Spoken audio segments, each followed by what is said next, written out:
जगह? नहीं खाऊं। कब? ये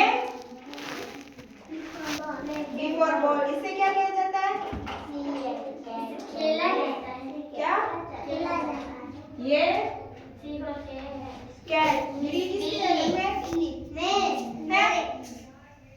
ये डॉग, डॉग तो सही है ना?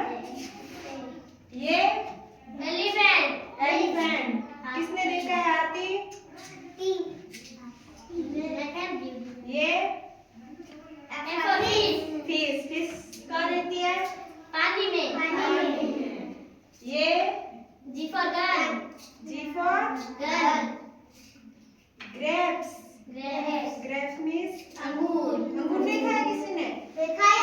तो फिर मुझे खाने. खाने, ये भी नहीं है। ये H for Hen.